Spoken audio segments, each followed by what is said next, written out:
They can't underestimate him. Yeah, definitely can't underestimate them after what happened to Free Marcy, but we are ready to head into game. More of Souls, of course, will be that first map, and it's going to be interesting. This is Korea versus ANZ once again. Team Sigh, of course, coming out of Australia, whereas Goinmul from Korea, and Korea definitely providing some interesting strategies from us in game 1. We'll have to see how this team, Goinmul, does in series number 3.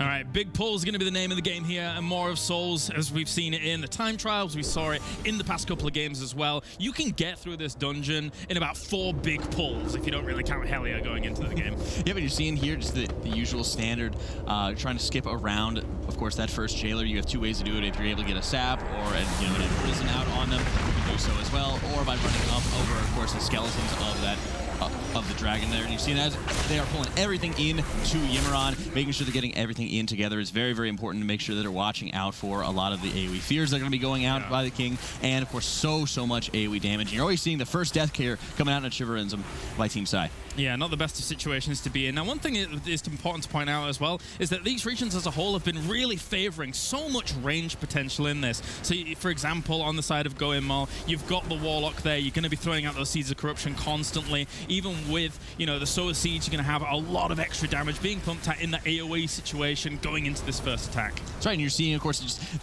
huge control to be making sure that you're avoiding this. And like I said, there is a lot more range focus in ANZ and in the Korean teams as we've been seeing, but you're still seeing just the huge danger that it can have as Goinmul is just losing their hunter there again. There can be just so much damage you have to watch out for from any of the puddle debuffs that are splashing, putting so much AoE damage out from the spear that gets thrown, can be dragging in range players, of course, into a lot of those mobs. So getting everything cleaned up there is so key, making sure they're dealing with the bursting. Phenomenal job by both paladins, make sure people are staying safe. It's not quite like the self-sustained potential of, say, Skyline D from China that had double rogue, so you've got double cheat deaths. When you have hunters, like marksman hunters available to you, you have to actively anticipate that kind of damage coming in, so you can then pop turtle before that preemptively before you die off. So very, very dangerous situations for them. That's right, and you're seeing you're just very clean overall, pending those 1 deaths, but it's very hard to be able to get out of the huge pulls like that without taking a little bit of scarring along the way. So very close in terms of the damage that they are dealing. You see the hunter again, making sure you're standing right next to the horn, activating the seconds going up. Mage for Team Sigh doing the exact same thing and preparing for what is probably some of the most annoying pulls to kind of deal with when you are into these very tight corners, these tight situations that you have to be dealing with here, having to deal with the barrels as you're seeing that Goinmul is engaging with, having to deal with a lot of the stalkers that are just going to be spawning these little clones of themselves, striking out there before they're actually going to be able to be damaged again. And you're also watching as they're pulling a lot of these shadow dogs in. You're seeing, of course, Hobel for Team Goinmul being the furthest player away, so you're going to be expecting a lot of the dogs, if they're going to live through those group-wide stuns, to be able to leap out there. So very good move, making sure there's defenses up for Hobel to be able to sustain that, as you've seen Team Sigh here having a little bit of a rougher time. Yeah, at least though, Dino is actually going to go down there, so he needs to res up quickly, but he loses a few more members. A bit of a catastrophe there for Sign, as a lot of the moves from these packs are anticipated. You can know that they're about to be activated in that certain area, but as you say, there's just so many of them that go down, and it can get a little bit overwhelming, especially when you've got the affixes that we have available to us. That's right, and you're seeing for Team Goinmul, you're seeing Stillwell running ahead, dragging that Mariner. It's very important to make sure that you're getting meleeed as infrequently as possible by the Mariner, because you do have to watch out for the Lantern that just deals so much AoE damage. So as he's able to quickly run past the Mariner, he's of course deactivate, or making sure that the Lantern will not activate. The team's able to get all their food buffs, as of course you see Saris, the Paladin, able to actually start rezzing up Stillwell. And Poom with the aspect of the turtle and Sky Step Potion, just being able to get that good old reset, as you say. So not too bad. And they're going to pull these 2 guys up towards the boss by the looks of things, so they can start working on that and getting this flowing. Because right now Goinmul's a little bit behind in terms of the percentage base, and it's looking okay for Sign as long as they don't lose too many deaths. Because deaths are very impactful in More of Souls because it is such a short dungeon. An extra 5 seconds here or there can really cost you a win in the end. So you're seeing a little bit of different strategy coming down here by Goinmul, making sure they're getting the champions along with some of the extra trash packs that are down the bridge there, or sorry, down the stairs there, as against Team Sigh, pulling those champions right up into Harboron, engaging with them, getting that extra cleave damage going. Not doing too bad. Of course, there's a lot of things to be dealing with. You've already seen more of Souls quite a bit here, and they're going quite low, so they've got to be very, very careful about that here to Sign. As you're going to have to deal with the Scythe, of course, and you're going to have to deal with all of these ads that are spawning from players specifically. So if you can be near one another when those are going to spawn, you can be able to bring them down quite quick. That's right, and making sure you're, of course, having, as you're seeing Strikeline, Poom, and, of course, Rusan are standing in front of where the team wants to be able to go. Yeah. Making sure that you're able to avoid a lot of the void zones that will be spawning there, and making sure you're kind of setting the stage for where everybody is going to be going from there. Then, of course, as you're seeing, spreading out right before the quaking goes out. So I really like this, and you're going to start seeing them collapse kind of once again right before the next servant gets popped out, and able to actually stand very close together for this fragment. Getting in close, as you see, it's on Rusan. He's choosing not to block this one. So that way you're actually going to be able to deal with a lot of the ad spawns, be able to get them down very, very quickly. And, of course, as you're seeing, again, Poom setting the stage for where that ad is going to be spawning, making sure it's going to be a lot easier for them to down it very rapidly and make sure it's interrupted. Yeah, and repositioning with the disengage, very good moves by him. Just getting the damage out wherever he can. You always want to get that interrupt out, of course. If it does go off, it's a bit of a catastrophe in these kind of fights. But Harbor on, as long as you're controlling the space and as long as you're not getting hit by the Scythe, there's not too many threats, especially with these affixes. You know, bursting's not going to really hurt you too much during this. Quaking is okay, especially with a range group. They're already kind of spread out anyway. The only thing you got to worry about is being interrupted in your casts, and you know, a healer's not going to let that happen yet. That's exactly right. And you're seeing, of course, having to deal with last fragments. The fragments, of course, will stun the affected player and deal quite a bit of ticking damage until all the clones of the player are actually killed. Yeah. So Rusan dropping quite low, but you need to make sure you're getting topped off quick and easily. Of course, just the constant focus of dodging the Scythe, you know, and avoiding getting into any kind of nasty scenarios, because while you never want to be jumping into those void zones, if you need to actually dodge the Scythe, it's going to be worthwhile. And of course, as you're seeing, you want to start seeing that posturing, making sure they're getting near the gate. We've seen a lot of teams so far tonight making sure they're running right away, getting onto the deck, getting in front of all these mobs, and we're going to see the same thing coming out of Team Sigh here. And right now, Goinmul is hoping that Sigh messes up this big pull. But usually this is quite well versed. Usually Blood Death Knight is able to deal with this quite nicely. Ooh, very low though there for a moment, as the Marksman Hunter is going to be pumping out a lot of damage here with those multi-shots as well as the mark shots coming out. Likewise though, so can the Mage catch up. Oh, one death though will end up happening here as our Windwalker Monk goes down for a second. Yeah, I mean, you're seeing the bop was coming in onto Shivers to make sure that you're avoiding that very same scenario, but the second that falls off, full front of damage that can happen there. Yeah. And they are kiting back. This actually is getting a lot more hectic here. That Saris is just doing whatever he can just to make sure everyone's going to be in just a favorable position. It just gets so scary when you have to really be worrying about all the damage. You're seeing the whirlpools that are going off freely.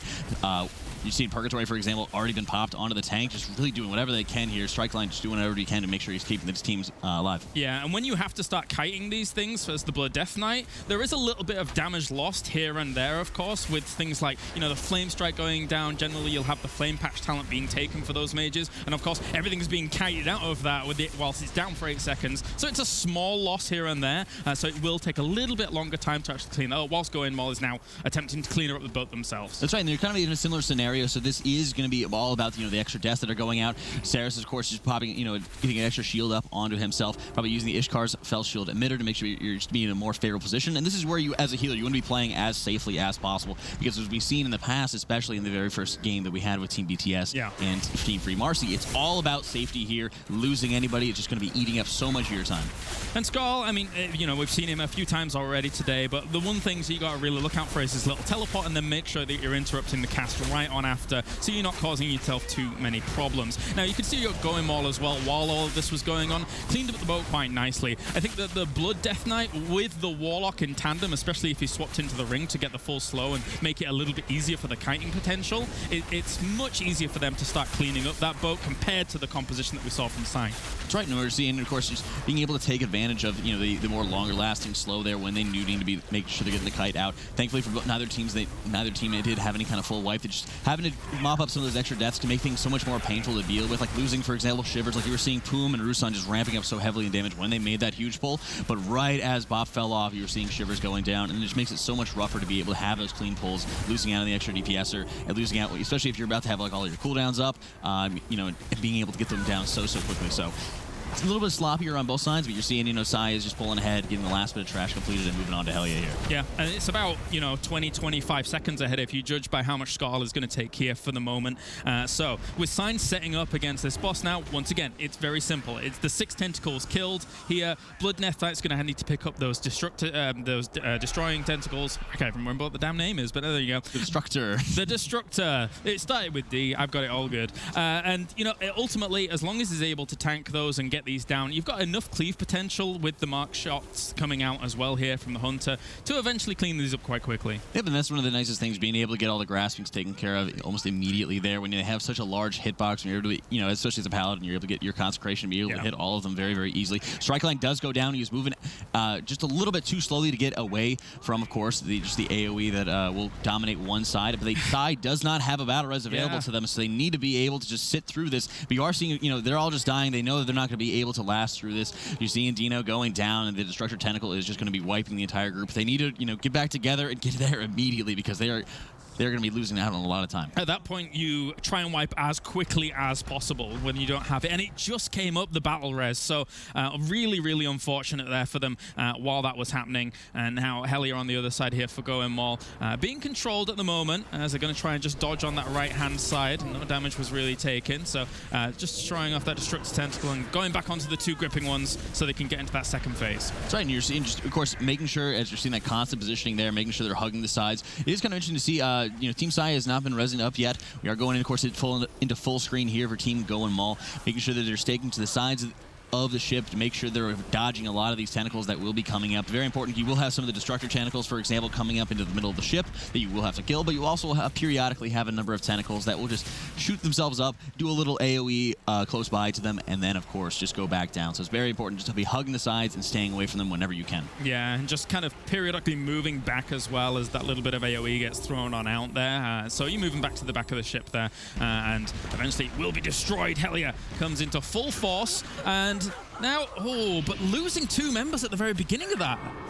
You're seeing, of course, the quick battle is coming out onto Stillwell, but they do lose Harvey and Hobel, so this is not set in stone for Sigh just yet. They have used all their battle reses, so they will be doing whatever they can to just make sure they're 3-manning this. But they are actually just having a mass death. Okay, they are having the mass death. They are going to get that reset. Maybe it's also the knowledge that, Team Sigh has also died as well. So the big problem when you're having these, mass deaths going on is it's very important to note that you do have to do the entire phase all over again. When the ship does reform, you still have to go back and deal with those tentacles. Hellian's construction workers back in force as quickly as possible, and so they will be running on back there. But yeah, not the most common of places to actually wipe when you're coming into this. Sometimes you see it, maybe a little bit of a mishap, but that went from 0 to 100 in a matter of seconds. Unfortunate for them. That's right, and you're seeing, they're getting set up again. They're getting just set up as best as they can. They will not have lust, unfortunately, for this, so they might actually have to kill, an extra Destructor Tentacle, or just make sure that it's going to be tanked, and just kind of watch the positioning that they'll have access to. It's very important just to make sure that they're going to be able to just play cleanly, play safe. They still do not have any battle reses left available to them, and just try to work out some of these mistakes, make sure it's not going to happen again. Yeah, so they're going to start working on the Destructor Tentacle again here, making sure that their ranged members are not going to be susceptible to the tentacles at the back. I wonder how Sigh is doing while all of this is going on here. Goinmul, though, still just working on the tentacles and just avoiding the AoE on that right-hand side once again. Able to move to the left, no damage taken. That's right, and taking that next Grasping Tentacle, they do have to wait a little bit for the next one to be spawning up.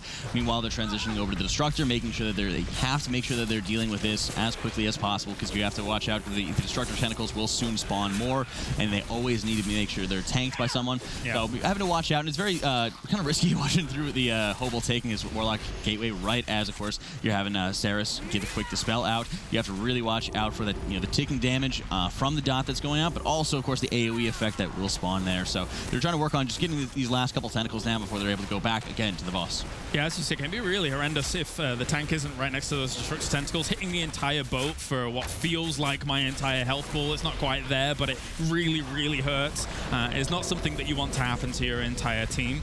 And then when pushing into the next phase, of course, it's just a lot of things that you need to deal with themselves. As they're finally getting down in this other Destructor Tentacle and moving on to the grippings, and now we will see that transition again. Hopefully they control this a little bit better than the previous moments. That's right, and it's very important. Just as you're in this situation, a lot of times you will have double debuffs coming out. So making sure you're able to get them dispelled as rapidly as possible, and maybe even just letting Stillwells, for example, run off normally.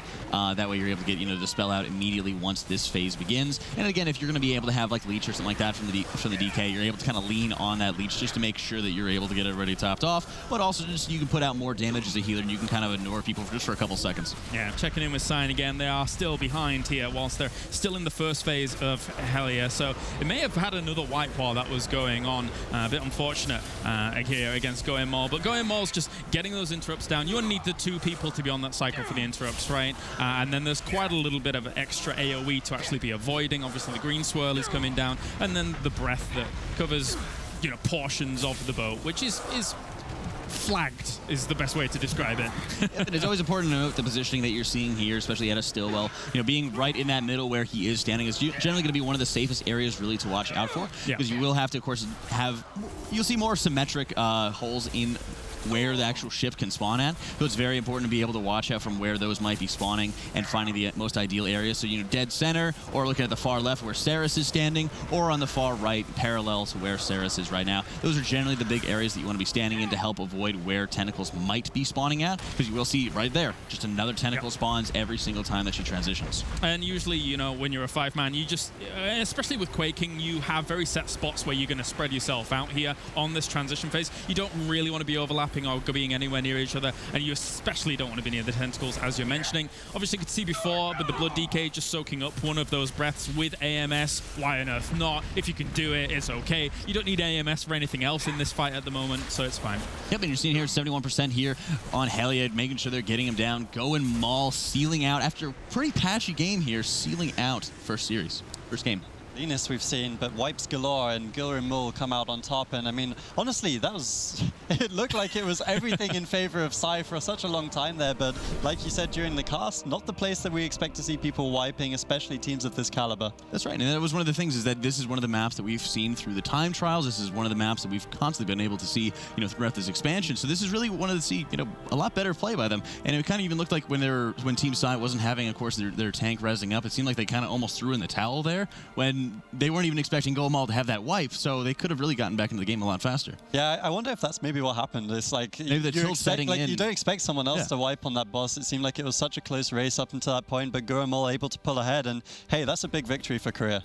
Yeah, it definitely is, especially since Sigh came in 2nd seed, correct? That's right. So for me, looking at this APAC as a whole, I actually think that the Korean teams are going to be able to perform very well on a stage like this. It's very different from the time trials where you're able to just kind of bash your head against an instance over and over and over. There's a very reactionary style that goes on here in this bracket, especially when you're going up against your opponent's picks going into the 2nd map. And I think Korea as a region is able to deal with that very versatilely.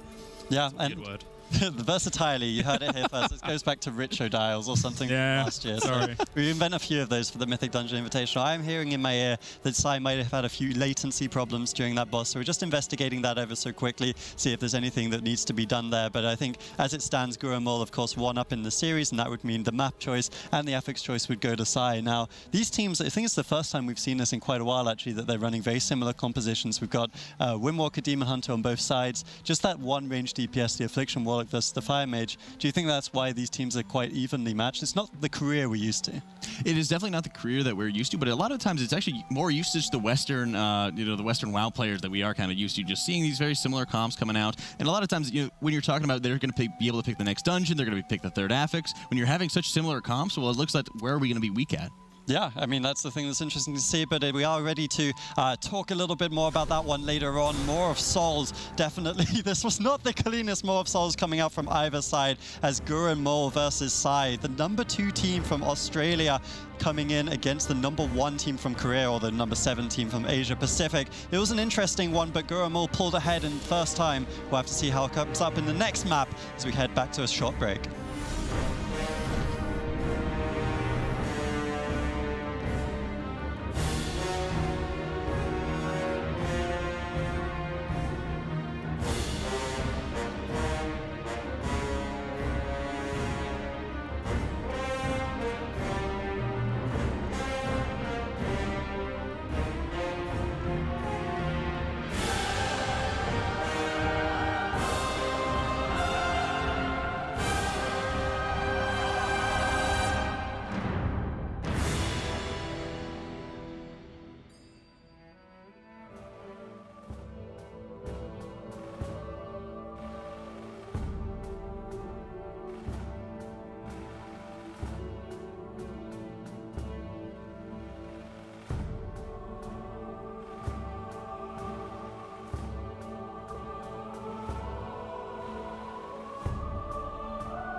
Welcome back, ladies and gentlemen, to the Mythic Dungeon Invitational Asia Pacific stage. I am your host, Healing Stat, and joining me on the desk, we do once again have Jack and Kalaris. We're tied up, or we're 1-0 in the series currently with Goinmul. We're just having a little bit of verification on that one as we do so now. But I mean, it's been very interesting. I definitely do want to talk about Sigh, because regardless of what happened, it wasn't a very clean end to that one. And this is something we've been talking about, because Poom especially has been someone that's a big figure, right? Like, we talk about Free Marcy, they have 4 of the 5 defending world champions, but Poom is the one missing piece of the puzzle that is missing from that roster, and he's now on this team, Team Sigh, and I mean, he's got to be he's saying a sigh of relief if they manage to pull it in this one. And it's not exactly the best start to your campaign, is it, really, when something like that happens on a dungeon that you are very well versed in at the very end here against Hellier. Like, when that happens, it's got to have a little bit of a psychological factor on how you want to approach the rest of it, but I imagine they're probably going to kind of rally together here and be like, well,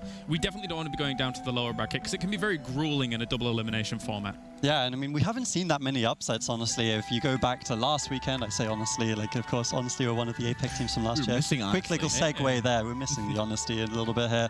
But going into the China weekend, there was only really one big upset, which, I mean, has to come down to that no-healer team. They were the number 6 seed coming in, beat some pretty big names to make it through the bracket. Unfortunately, didn't quite qualify. But this would be, like, unprecedented for the MDI this year. Well, that's one of the biggest things is, you know, we've seen these Korean teams actually performing so well, even though they have been, 7th or 8th seeds, being very, very lower rated. And one of the things is you're just not underestimating the teams, or not even just getting tilted or getting down on yourself, where you're saying, oh, we wiped on a Maw of Souls, like, we're done now, and just saying, well, actually, the other team wiped, so we actually have a chance in this. So I think a lot of it is going to be on, making sure these teams are actually able to pull together, avoid any of the tilt and just get back into it and get their heads down and get it. And that's one of the most interesting things for me about this region. This is why it's actually one of my favorite regions to cast or host, whatever it is I'm doing.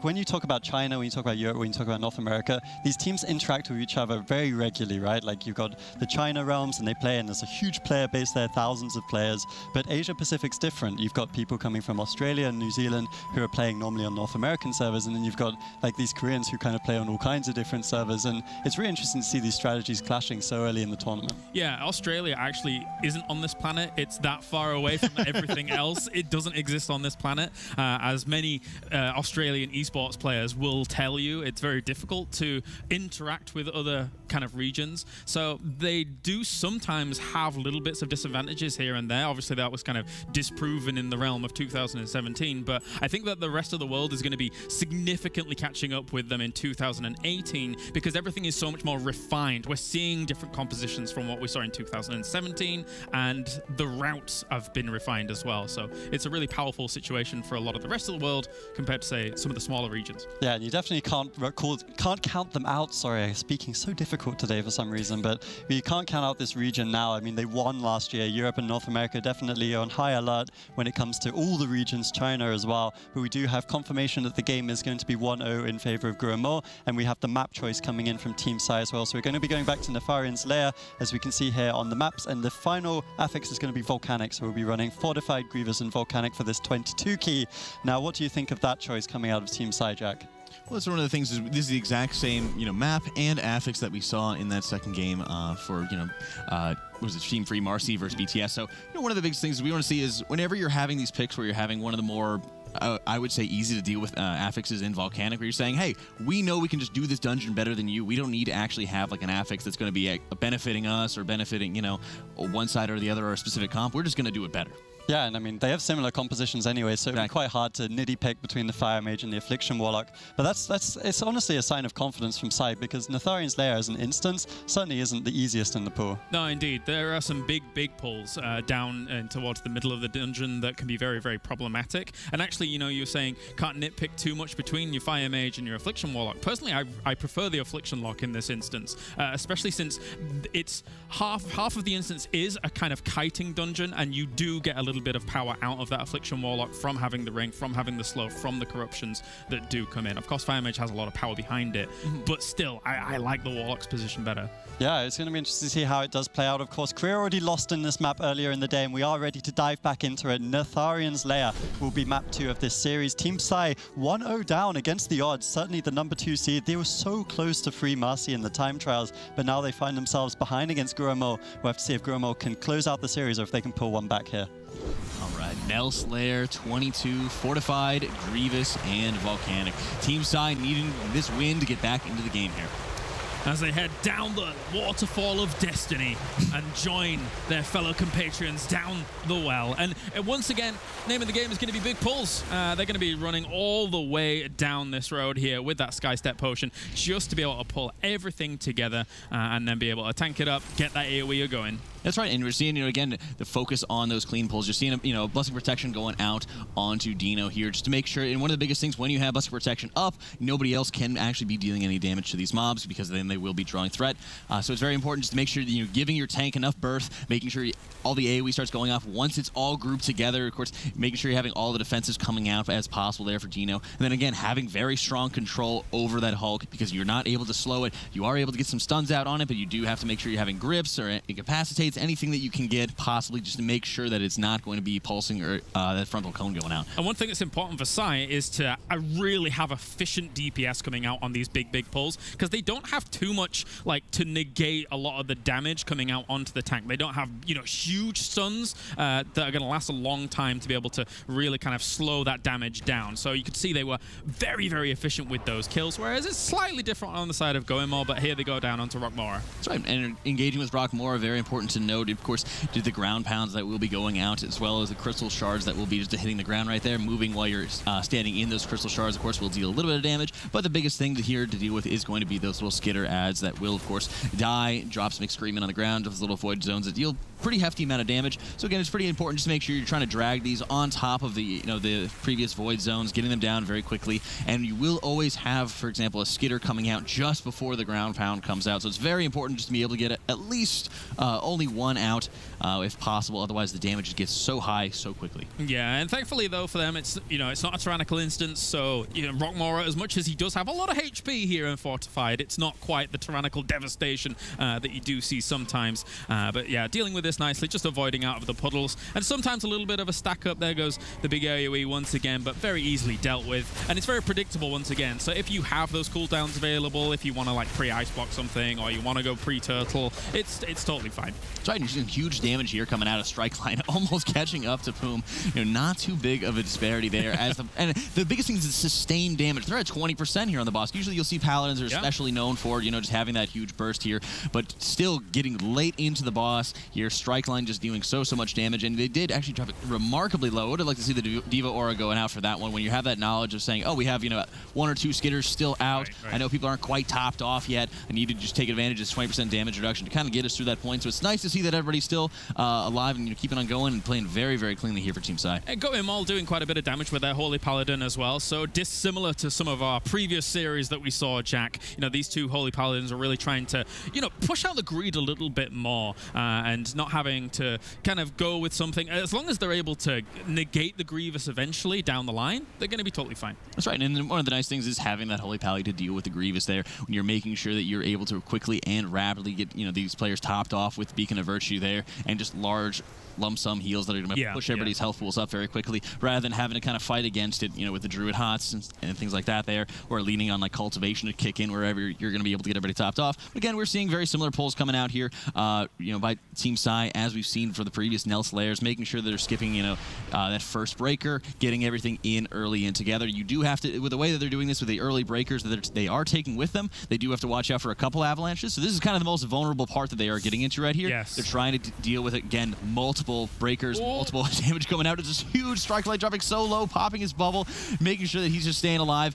Big healing coming out of here by Strike Line to make sure everyone's getting topped off. And that's the dangerous part. That's just the huge dangerous part. But as you said, they are not having a Warlock, so they are leaning a lot more on that Flame Wreath as the slow. At the same time, though, well played for staying alive during that super close to deaths, but Sigh was able to control it nicely. Oh, Russon taking quite a bit of damage, going to be blinking away and trying to get into a better position to keep himself alive. Meanwhile, Goinmul, he have not started the kite just yet, but if they want to, they can quite easily here. So Poom just going to be pumping out that damage as well, doing pretty well for himself. There's still quite a bit alive here. Just want to be a bit more careful. It was very scary there for Team Sigh, having to actually deal with of course, that Shaper coming out. You're seeing Strike Line is going down as they're kind of tanking everything, and they always have to be dealing with these pelters now because the tank is within range. So you saw a couple deaths coming out of there by Rusan and Shiver. Shiver going down again. So they really need to get these slows down, get the kite going, get some kind of movement speed so the Dino can actually get some distance here. Yeah, and this was the difference. This is, you know, what we were saying at the beginning of the instance as a whole. The difference in the compositions means that this is a little bit more difficult to deal with here. Dino still staying alive, though, quite far away from the rest of the team, but attempting to kite to the best of his ability. And he was trying to get in range, but he couldn't. The shards come out once again from the Hulk and will take him down. This is a lot of deaths for Sign. That's right, and you're seeing, of course, it's Dino going down, Poom going down again. Huge deaths coming out here. And they are just getting, you know, for example, the paralysis onto one of the hunters there, or onto one of the pelters there, just to try to get everything mashed up back together. But it can be just so dangerous when you have to get everything together. The tank's got to get back in there, get as much threat as possible, and then just start running away.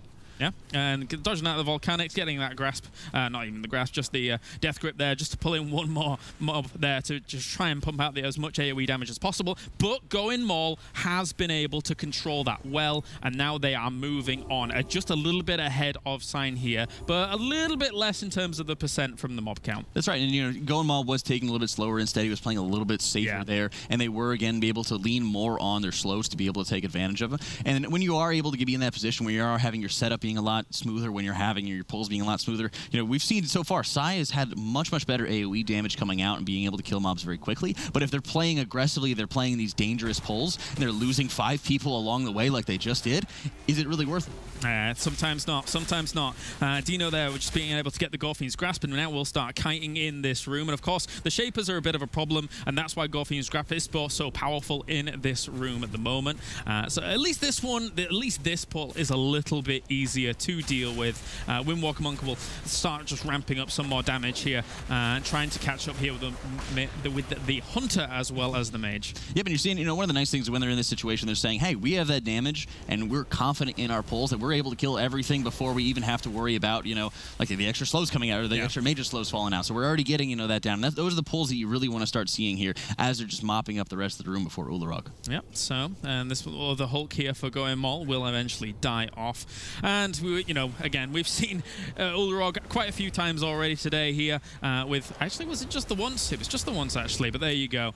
So the name of the game is dodge the hands, make sure that you know exactly where that little ball is under that cup, and then from there, you should be pretty fine. You should be pretty fine. That's right, and just making sure you're having, you know, the proper positioning here. You're going to be having the totems coming out. Seeing that quick 90-degree turn, as Salute always likes to talk about, making sure you're getting those totems spawning right on top of each other. Easy to be in cleave range here. And, you know, especially when you're having like a Holy Pally, for example, who's going to be in your group with your Windwalker Monk, it's very important to make sure you're kind of watching out for those positions, because as these rocks are falling from the sky, there is going to be that extra cleave that they can be doing onto the melee. So it's very important just to make sure if you're going to be running in there, you're going to be able to have some kind of backup healing. But as you're seeing, Strike Line here is making sure he's keeping his distance to avoid any kind of double hits going out onto Shiver. Yeah, it can stack up damage very quickly. I'm glad they kept an eye on which one it was under, because I didn't. So hopefully that will be the one. I will be surprised if it wasn't. Likewise, I didn't see which Goinmul was in as well. But they're trying to catch up here. They're not doing too bad, 75% before that first transition phase. And ideally, you don't want to be going into too many of these transition phases, because if you do, you're losing a lot of time. And obviously, they want to get a little few more percent on their side. But they're ahead when it comes to the time in terms of the deaths that Sign has lost here. That's right. And as you're seeing, you know, again, the 5-0 differential is going out for the deaths. You know, Sigh really needs to be catching up as best as they can. They need to be cleaning up these mistakes. They do have, you know, a shorter timer there on Lust, so they'll be able to kind of look at, you know, how they want to be doing, for example, Naraxis versus, of course, the last boss, the setting, you know, how they want to be using Lust. A lot of times you'll see teams using Lust on last boss. Both teams also will have the opportunity to take care of the very last pull, which is usually one of the hardest pulls that we kind of see. One of the easiest ones to really mess up to deal with those Scorpions. So it'd be very interesting, you know, it's that clean play, because as we're seeing, you know, Sigh's at a bit of a disadvantage because of the deaths, but it's nowhere near over yet.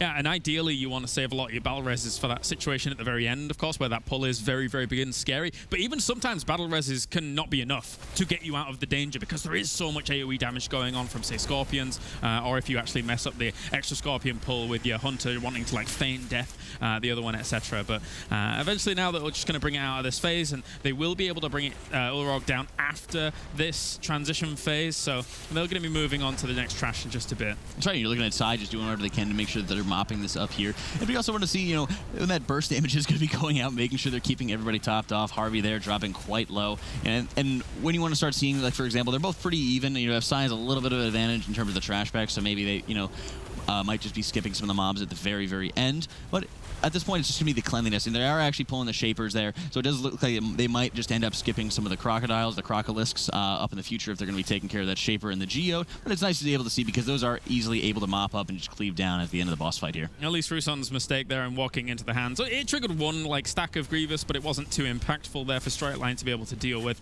And now they will get moving on here whilst dealing with this Shaper. So, say just a little bit of extra percent. Any percent is going to matter when they can potentially skip some things later down the line. But Goinmul is also hot on the heels, or should I say the other way around, since Sigh with those 5 deaths has caused themselves that 25-second disadvantage. Yep, and you're seeing here as Team Sigh is, you know, walking right in the footsteps of Goinmul here. Very, very important to make sure you're just kind of skipping around the racing snails. Gary, of course, cheering for him, buddy. Gary! Goinmul here taking care of the Crocodiles, as you know, you're seeing Sigh just setting themselves up here for a larger pull, making sure they're always going to have very, very strong focus on those Grub Masters. Can be very, very dangerous if you're leaving them alone. Yeah, I liked the focus, especially when we had the Vengeance Demon Hunter before. It's very difficult to do this whole pull as a Vengeance Demon Hunter, but, you know, Blood Death Knights, they have the luxury of just being able to pull absolutely everything. Gorfiend's Grasp, pull it all in, and then get that big AoE damage coming out there, as Rustin's going to be able to burst all of this down, popping probably the Combustion to be able to line up with those Flame Strikes and then the Flame Patches. So big, big focus fire on there. Once you got that Combustion up and you're hitting them with the 100% critical strike chance, I mean, he may just be saving it for, you know, the boss down the line so he can try and burst down, because the boss is very scary itself anyway. With 15 million damage, I think he's ready to go as hard as possible here, making sure they're getting these trash backs down. And again, Sigh's playing to their strengths, but actually having just a huge, huge trash percentage. So it'll be interesting to see what are they're going to be skipping and having the room to skip, say, 2 Scorpions? Is that going to be possible for them? Right, it's a bit weird, isn't it? It's not exactly the most efficient use of the trash to then, because normally you have to clean something down there, don't you? Because you are limited in space when that actually goes on down there. But anyway, on to our lovely little worm here, as we're trying to deal with some potential almost deaths there. But the Devouts are being brought down. You don't want those to be triggering on the boss at all. I want to move out of that Volcanic, Rusin. Be careful. As you've seen, of course, these Devouts are coming down from the stage right above them. There are, you know, the whole crowd cheering on their god Neuraxis as he looks to devour his enemies. Again, as you're seeing, you know, Rusan and Poom there standing out at range, making sure they're dropping a lot of the spooge, Sloot, coming out from Neuraxis there, making sure that they're able to get the slows out onto the Devouts, and of course, you know, you'll be able to have the tanks taking advantage of that patch on the ground to be able to slow themselves. Poom is going down. Rusan very, very low. He uses Ice Blocks to make sure he's just in a safe here. As, of course, you are getting kind of a breather moment here for Strike Line as the boss is attempting to devour Dino. You have a little bit of breathing room to make sure everybody's getting topped off, but it does look like there might be something going on, maybe some kind of connection issue as you're seeing Strike Line going down, no healing going out. It doesn't look like Sigh is going to be wiping here. Yeah, once you see those, like, not even like horrendous Grievous stacks on some people and they're just not getting the healing, maybe there is a little bit of a problem. Cauterize is going to be triggering as well. So focusing on Goinmul as they're going to be taking on this boss. 50% at the moment. This is going to give them a slight advantage moving on forwards here. Not losing anybody, being able to control this boss nicely. There goes the grab once again. And as you say, just slow down in patches if you want to. And you should be absolutely okay here against Neuraxis. And I think Neuraxis is actually a she. Correct me if I'm wrong. The jury may still be out on that one, Lars. We'll have to, you know, check into the administrators onto that kind of decision to see. And of course, Mini Hala getting some extra damage out on the Devouts before they are dropping down, as you were seeing him just looking up into the stands there, making sure you're getting, you know, just that extra damage coming out, because the Devouts will cheer for, of course, Neuraxis to consume them. Getting that extra damage buff can be so lethal, because there is quite a bit of damage going out from just a lot of the poisons. Stacking up onto Grievous, making sure you're getting everybody topped off here. Yep, and I am hearing that, of course, there is some issues there on Sigh, so we're actually going to be cancelling this one and throwing it to a replay. Unfortunate for both the sides, of course. It was very close once again, though. Sigh definitely having a small little advantage, but they did have a few deaths on their side, so it basically balanced out on that one. That's right, and that was one of the things that we've been seeing from, you know, the previous game, where they were having that kind of balance going out. They were having, you know, the even trash packs. They were having, you know, the even pulls. The execution was looking very good until, obviously, the very, very end part. So that's what you want to be seeing in these teams, is that, you know, even though there is, you know, quite a disparity in where they actually were seated at, they're playing very, very well. Yeah, I'm really happy with Goinmul, but we are going to throw it to a quick commercial break whilst we figure out what's going on with Sigh and if we can figure out if they can get back into it in this series.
The series stands 1-0 to Goinmul. We're having to see what's happening with Sigh, but I do want to talk about that last instance because there are definitely a lot of talking points in what was overall a very close one as we headed up into the second boss there.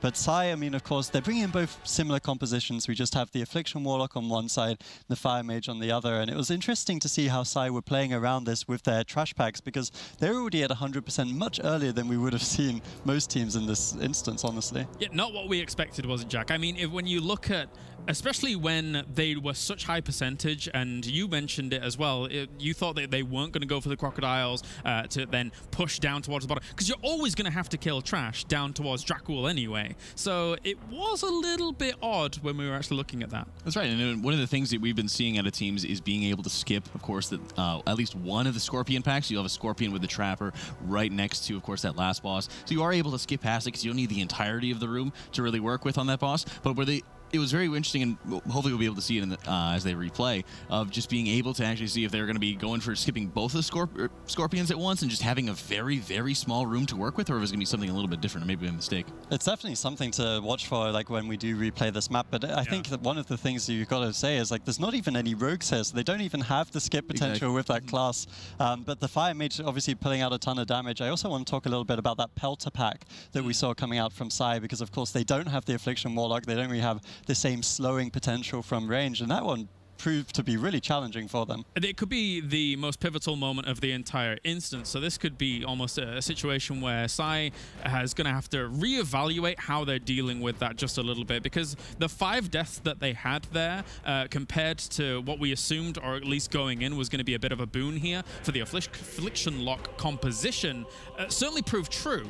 So Sigh could quite easily lose if they're not able to deal with that going into the next game. And it was something we were talking about in the break as well, like those crocodiles. They were quite a point of controversy, as they always seem to be in this instance. Get far too much camera time, those crocodiles. But and Rich isn't even here. Rich isn't even here, exactly. Rich isn't even here, and they're still all over our mouths. But I mean, they pulled it very cleanly, right? Like, they have the misdirect from the Hunter, then they have that ton of AoE damage coming out of the Fire Mage.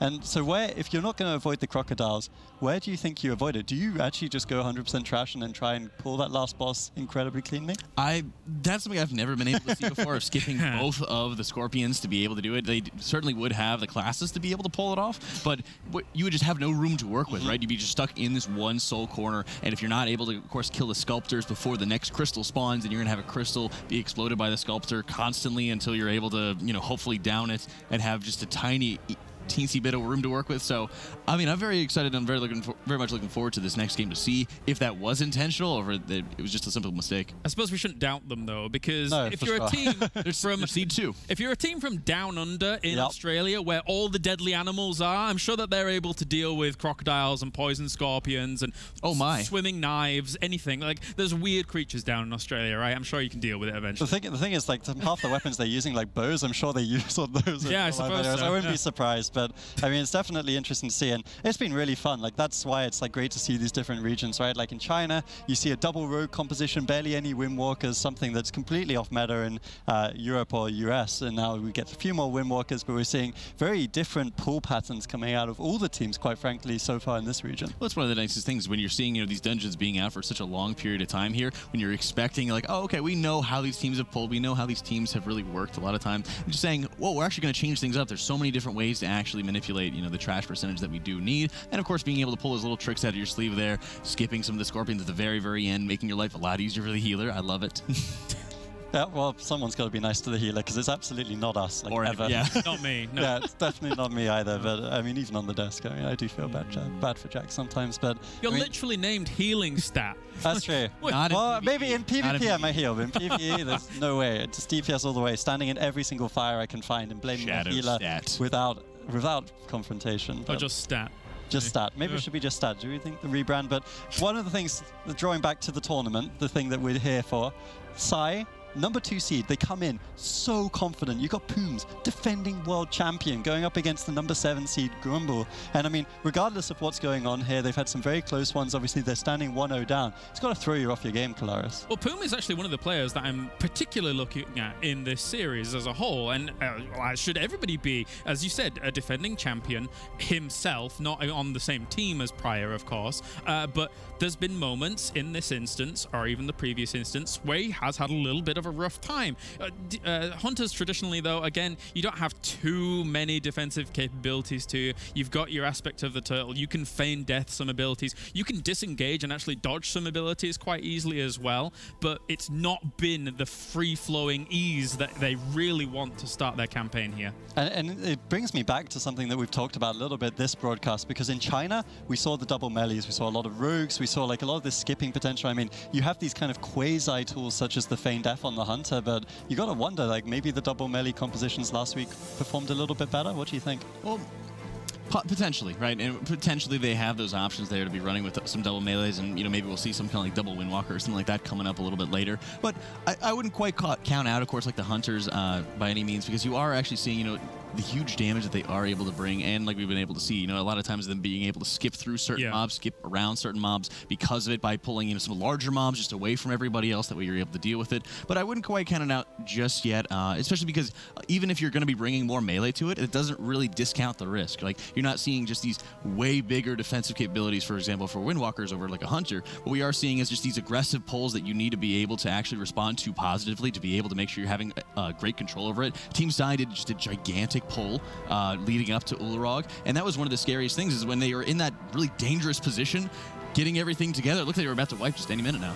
Right. But actually, what you're mentioning about the kind of melee comps kind of against these range comps, something that I fell in love with when I was watching the Chinese region was Skyline Dean's composition. I felt that the double rogue, with the capabilities it presented in these instances, as well as the Demon Hunter to be able to provide massive amounts of AoE DPS to kind of, even up where the subtlety rogues kind of differences do lie. I thought that was really cool to see, and especially when we get down the line to the global finals, when we see these true clashes of the range compositions going up against the melee compositions. That's going to be a sight to see. And that's one of the things that's very interesting as well, because of course our global finals, unlike last year, it was like, a 2-day event where it was a single elimination, was over quite quickly. This time we got double the prize pool, obviously, over the entire tournament of the Mythic Dungeon Invitational. But I think one of the big level ups for a lot of these players has got to be the, that live performance. If you get to that top 8 globally, you got to play here from Columbus, Ohio, and that's where like a team like Sigh can really like show their strength right now.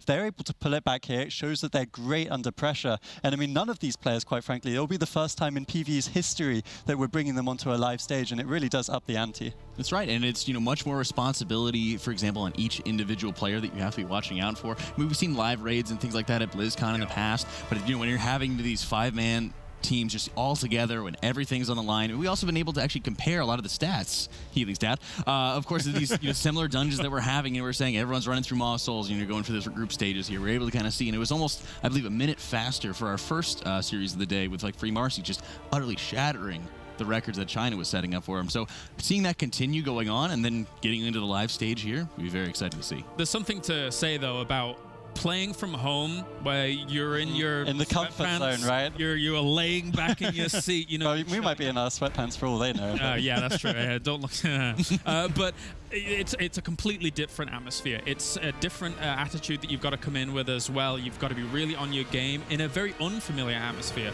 I've known pro gamers in the past that have practiced and forced themselves into weird conditions, like turned their AC on really cold or turned the heat on really high, just so that they can kind of acclimate. This, it sounds like a joke, but I've known the people in the past that have done this to try and get used to uncomfortable situations when they have to play under that kind of pressure situation. So it is going to be very different on the live setting. That's something that's very interesting, right? Because I mean, you've been to a bunch of live events. I've been to a few for the PvP side of World of Warcraft as well, and it really does come down to that. But I think one of the big things is normally when you have a team in another game or in PvP, you've got a team where like one of the guys at least on the roster has done it before, right? Like this is going to be the first time for all of these players, with the exception of maybe one or two in the North American scene that might have done this before for PvP. It's basically every single team is not going to have that leader that can provide this experience. They're going to have to figure it out for themselves. Right, and if you look at a region like the Chinese region in Skyline D, for example, you've got someone like MMY who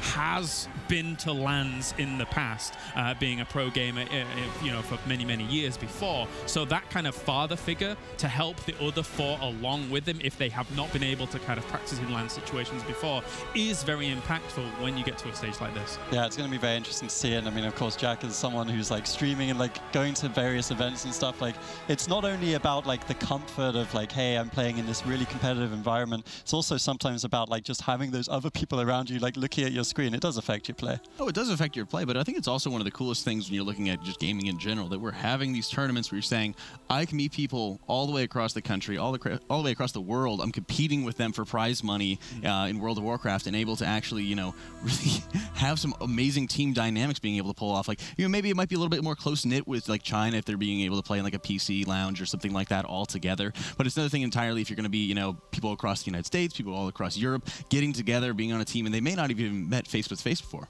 Yeah, and that's one of the great things you hear about World of Warcraft, right? Like you talk about events like BlizzCon where you got people coming in, but we are ready. We are going to be hopping straight to another commercial break just to figure this one out, guys. We'll be right back with Sigh versus Goinmul.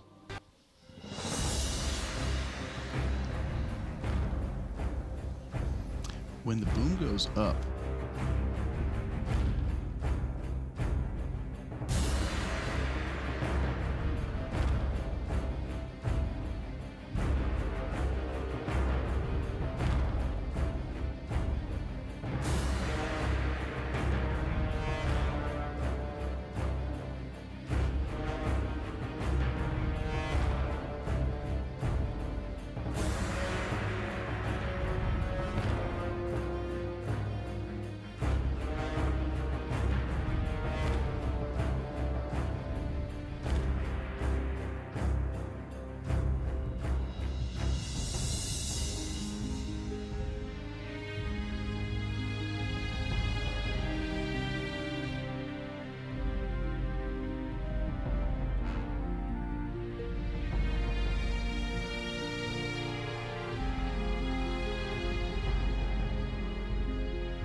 Welcome back, everyone, and thank you for bearing with us with this. It does sound like Sigh are ready to burr into game, so we will be heading back to Neltharion's Lair momentarily. Affixes Volcanic, Grievous, and Fortified for this one. It's the map 2, of course, 1-0 still in favor of Goinmul. Sigh, the number 2 team in Asia Pacific, looking to come back to this one, but we are ready to hop into it and see if they can pull back this series or if it's going to be an all Goinmul affair.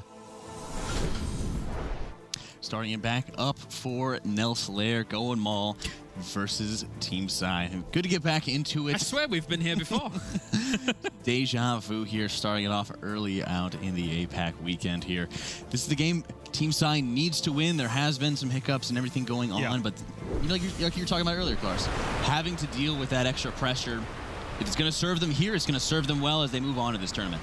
Yeah, definitely. They're just going to have to tighten those bolts when it comes to the middle of the instance packs. Of course, just being able to make sure that you're going to be staying alive. So once again, our Blessing of Protection is going to come down. We're going to see that big pull come out once again, pull everything together, and the big AoE is about to begin. That's right, and you see they're pulling them extra crocodiles as well as some of the little trappers coming up from the bridge there, getting everything in group together, waiting to see the Gorfian's Grasp going down. Then immediately afterwards, everyone just starts laying into these mobs. So important, because there is kind of a little bit of a timer inside the DK's head for how long his defensives are going to be able to last, how long he's going to be able to just take the brunt of all this damage. Yeah, and just going to be kiting it out of those puddles as well. You don't necessarily want to be on all those poison spots. Of course, they're not that very melee heavy, so it's not that big a deal. No much confines on that. It's only the Windwalker Monk, but it's got quite a bit of range on those punches anyway. They're going to be falling on down towards Rockmora. That's right, and again, we're seeing that same very clean pull coming out of Team Sigh, where Goinmul, just kind of going back to like we were talking about earlier, they're kind of a little bit of a sloppier pull. I mean, they're taking a little bit extra time here, but it's not going to be too big. Hopefully, you're going to be already having the RP started so that way Goinmul is able to instantly just get started with the boss here, Rockmora. Yeah, the mage really makes up so much damage there. Of course, the Affliction Warlock does pump out the damage, but it's like more of a utility base than anything. The Meteor Potion's coming down so they can get down there as quickly as possible and into place so that they can pull Rockmora straight away. But already 71% on the side of Sign here as they've started off strong. That's right. Strikeline here doing his best as a race impression, just dumping damage into the boss, having just phenomenal burst damage coming out here. And this is what you want to be able to see. Is you want to be able to see, for example, those cooldowns getting back, just instantly just laying into the single target damage. And that's one of the nicest things when you're having your Holy Pally and able to have that additional single target damage, because when they're having the AoE, they can get in, get their Consecrate down and stuff like that. But that's about it in terms of large scale AoE damage abilities that they really have access to. Otherwise, they're just using trinkets. So it's a very nice thing to be able to see the instant contribution there, because we've seen a lot of teams who've had very strong AoE damage, very strong ways of being able to get everything together. But when you're coming down to single target damage, this is something that's just going to easily snowball going forward. My question is are we back in TBC Arena? Is Shokadin a thing again?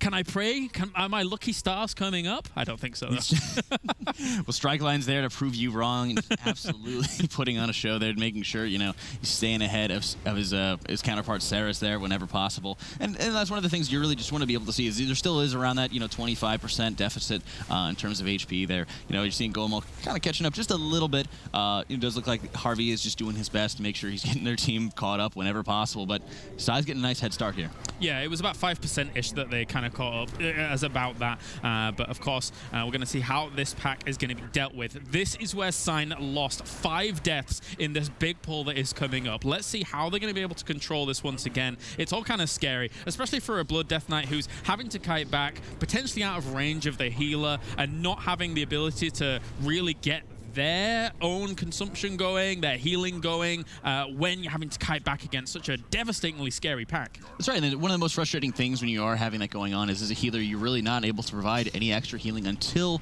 all the mobs are really grouped up together, because you do have to look at, the additional healing threat. While it's not huge, it can be enough just to, get mobs a little bit out of place, provide a little bit of hindrance here and there, and that's just something that you really can't deal with here. So you're seeing same pull coming out of here by Team Sigh, much cleaner. The kicks are going off on any and all of the Shapers, and of course any of the Crocodiles, which will have the Petrify that's going to be going out. Very good job getting everything grouped up together. Any kind of AoE trinkets or damage that, of course, Dino can pump out just to make sure he's established threat. But again, with Sai's plan, get everything down before you really have to worry about any of the slows. And I'll tell you something, the damage efficiency here from this pull is far better than the previous. So a really good start here for Sign when it comes to, again, arguably one of the most pivotal moments in this entire instance. You can see Goinmul down towards the bottom, quite far behind on this pull at the moment. And again, they're looking at the utility of that great tool in the Affliction Lock, but it's not going to be able to catch them up quite as well. So Sign, very good position. That's right, great position there. And this is exactly the pull that they really wanted to be having. That was the pull that they were really expecting to be having here.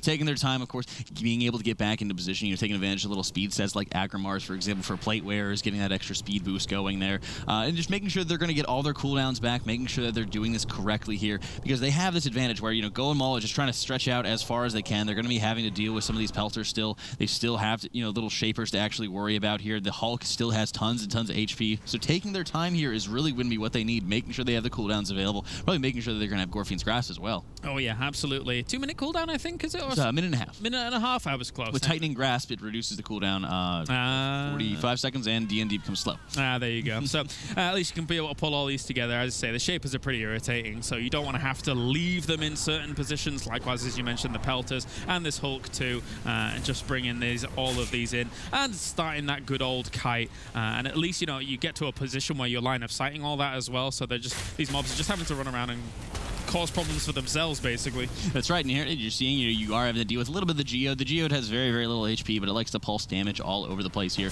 But again, going back to the name of the game, they're making sure if they have all their cooldowns available, they're not going to force it. They're not going to be going into these really dangerous pulls if they don't have everything at their disposal. It'd be much better for them to wait to make sure they're able to nuke everything down, because as we said, they're not able to kite forever. They have a specific clock in their head of how much time they can actually spend before these things are rushing back into the tank. They get back to the tank, Pelters go all over the place, and it just becomes an absolute mess. One death going down for Goinmul, as the Hunter did end up falling while they're trying to deal with the same pack that has just been cleaned up here by Sigh. And once again, they are on Ulrog here. So again, you know, they're probably going to at least get themselves the two transition of phases. Just want to make sure that you're stepping out of those hands, making sure that you are quite safe during all of that. And the Windwalker Monk is really making up a little bit of time for them here on the single target damage. One thing that's important, which a lot of people saw in the time trials, was there were so many Windwalker Monks, so many Windwalker Monks. But why did we see that? Because they're pretty much great in almost all situations. They're a jack of all trades, and they've got great defensive capabilities as well. I don't play DPS.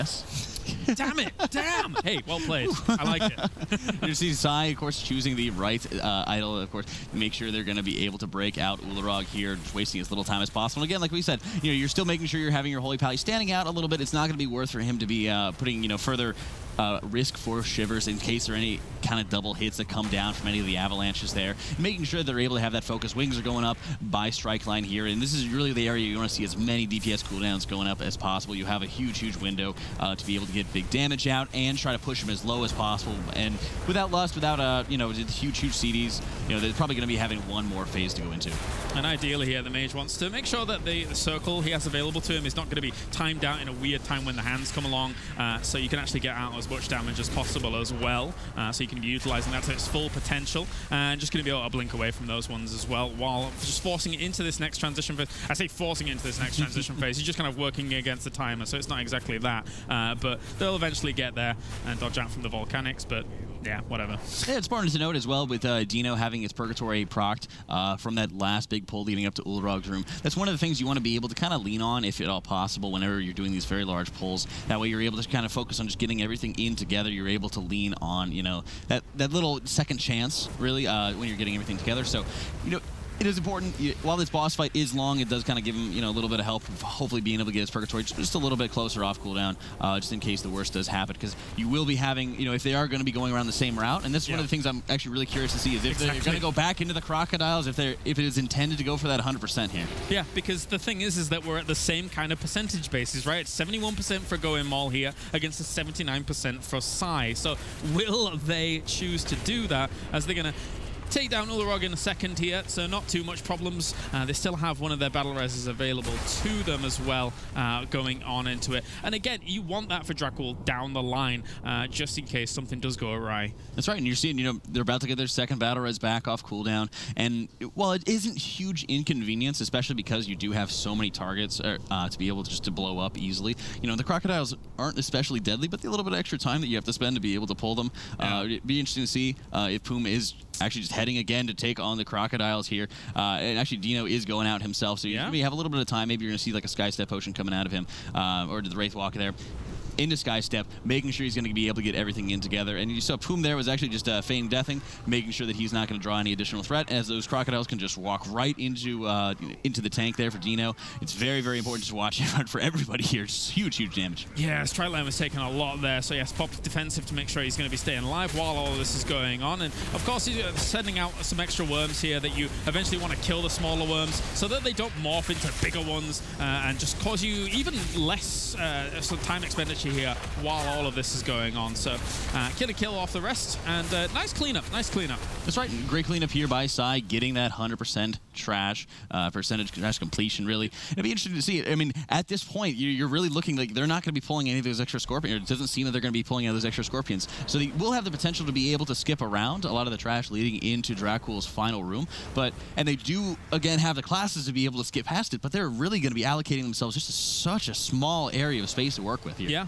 Yeah, once those walls go up, you're going to have to be dragging those mobs into it the giants even, I should say, into it very, very quickly. Obviously, these devouts have been focused down once again in this fight. You do not want an extra amount of damage coming out from the boss, because it just does cause huge, huge difficulties here for this kind of composition. Especially for the healer, when you're having these problems, just kind of, coalescing onto yourself, just stacking up harder and harder here when you're having to deal with the Grievous, because it's just a large focus, making sure you're able to get everybody topped off right before, again, any of the little patches are put out by Neuraxis here, the little slow patches that are put out, because you are going to have, for example, all the poison debuffs coming out, allowing your Paladin to dispel them if he wanted to, or if he wanted to get, say, like a Sephuz proc, to be able to take advantage. Just some faster casts, make it a little bit easier, get everybody topped off, and then you're going to have to deal with any of the pools that are coming out. And even if you're able to get like a disengage out of it or a blink out of it, they still do quite a bit of damage. Blood DK runs on back to the patches, still going to be slowed, and then being able to eventually reposition. Now, what's important as a tank here is that you want to get back into range as quickly as possible, and as you can see, the rest of the composition did actually move away just to make sure that they were not going to get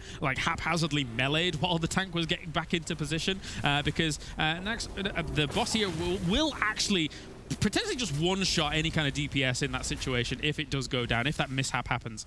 That's right, and you're just able to see the control there, making sure that you're not, running in too early, running in too soon there, not getting devoured, but also not getting, for example, shivers taken down. So it never really hurts to be able to have, for example, one of your, any of your melee there to just run out really quickly to make sure the tank's going to be able to get back in. But again, at this point, the name of the game is going to be that speed, that safety. So having the trust in the tank, the trust in that strong execution, your team members to make sure they're getting it done. Yeah, Shivers is pulling out a lot of damage at this point, and doing well for himself. Here comes the next pull, 20% at the moment here, whilst Goinmul trying to catch up the best they can. They have quite a bit of damage available to them here, but they've been able to take down all the devouts that have come in as well. So they're not under too much threat, under too much pressure, and our tank here just finding spots in between our little green goops to make sure they're not going to be taking extra damage. That's right, and you're again kind of waiting for just the Beacon of Virtue a lot of times to be coming back up. That way you're going to be able to get everybody topped off, countering again the poison that's going to be going off, getting the poison either dispelled or just topped off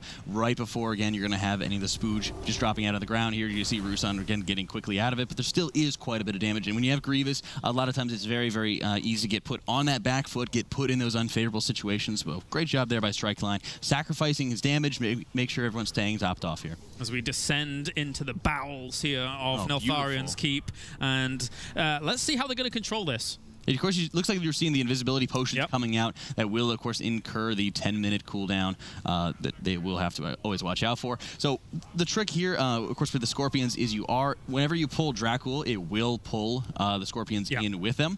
But if you are able to, say, pull those mobs, then pull the boss, then you have an opening there where you're able to just engage with that boss alone. So it does look like they are going to be pulling all of them together. They actually have a paralysis going out onto that to the Scorpion there, and they're actually going to be pulling everything really, really close into them. They do have to worry about that pulsing AoE damage, because even though some of the mobs are not actually in combat with them, they do still have to deal with the pulsing damage. So great healing there at a Strikeline, pulling everything in very close, and I love that they're actually able to just pull the boss between both the Scorpions in the front, and they actually have so much more room to work with. I love what they're doing here. Absolutely. If you look at this from top down, behind the Scorpions is about like 35% of the room, but at the front here with about 65-70% of the room, this is a great little choice for them to do. Just a very, very technical pull, but it's going to work out very, very nicely for them. At this point, they shouldn't be under too much threat. Yeah, I love the positioning that they have here with this, because like I said, if you were going to be, say, maybe invising all the way behind them, you'd have like nothing to work with here. But here you have almost half the room, and you have such a nice pocket that they're able to kind of sit in here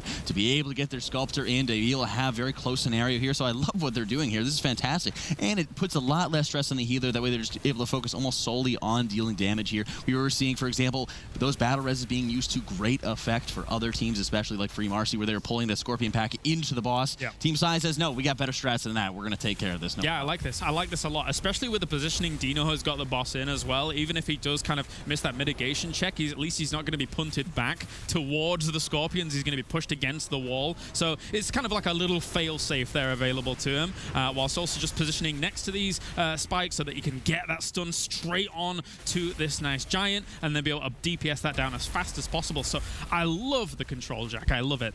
It's phenomenal. And even if they even made a tiny mistake, if those Scorpions got aggroed into the boss, it's all over for them. Yeah. You know, or if you're losing some, you know, group members and they didn't have, for example, those batteries available to them, they would have been in just such a huge loss for them. So it's so important to make sure that you're actually able to execute this properly, execute this, you know, very, very strongly, and making sure you're keeping that char skin, for example, in tight into the boss, you know, rotating through different stuns, stuff like that, to make sure he stays there, using the first 2 crystals on the sculptor there. It also takes a lot of pressure on you to pump in more damage into the boss, where you don't necessarily have to actually make the sculptor your focus if you're anticipating 2 crystals going into him. Yeah, just kiting this back and forth as well now, and just avoiding some of those eruptions from the fire patches of all the DPS. And again, they've got plenty of place to work with here. Plenty of space completely. Don't need to go up the ramp. I mean, that effectively would just kind of reset the situation. But that is going to be the boss going down. That's going to be Sigh taking the game number 2.